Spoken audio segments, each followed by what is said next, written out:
like jumping on a social media confectionery bandwagon. This is viral Dubai chocolate. Dubai chocolate is thoroughly pistachioed, which is also a term you can use to insult a bloke's facial hair. Chopping them up is a bit of fun, so I did just that. The chocolate now needs chopping. Cue the best transition since Caitlyn Jenner. This recipe involves recycling chocolate bars, which is best done if they are melted down into liquid form. Now, white chocolate technically isn't chocolate, but then again, I'm not technically a chef, and here you are watching me. The chocolate seemed to be in the huff, so I included some coconut oil, which will make it well tempered, and a bit of plate spinning now, although they are bowls and also not spinning, to get both varieties of chocolate fully liquefied and prepped.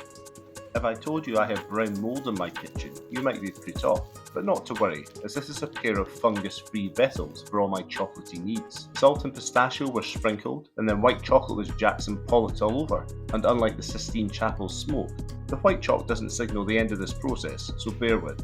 Once the chocolate is set in this type of mould, the bottom will actually become the top. It's always good to mix things up. A quick icy blast is what's needed next, and I had to empty my ice tray to make room in the freezer, which was also a great excuse that I didn't need to make some afternoon cocktails.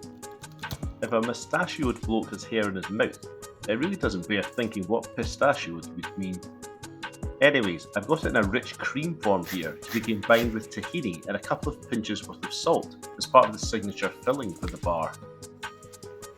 The other component in the filling assembly is some Kataifi pastry, which looks quite like hairs, so I throw them into a pan with melted butter until they've got more crunch than a Roy Keane two-footed tackle. This will take up to 10 minutes of toasting, but good things come to those who wait. The next rung on this recipe ladder is combining the pastry in with the creaminess. You could probably add some more imaginative ingredients here, but to be honest, I was all out of inspiration. Now that the first layer of chalk is nicely set, it's time to make a sandwich with the chocolate acting as the bread and the crunchy pistachio filling acting as the filling, and you can be as generous as you like, unlike a Boots meal deal where you barely get 5 grams of bacon in your BLT. Treat it like an unreliable card reader and give it a few taps at the end to make sure all the air pockets are filled out. Now pop it back in the freezer until it's nicely solidified. This should take around 20 minutes, which is only marginally faster than a conclave by recent standards. Ease it out of the case like it's a juror with a conflict of interest. Then give it a chop with a big knife to get the cross-section money shot that everyone's after. I really enjoyed this recipe. I emirate it highly.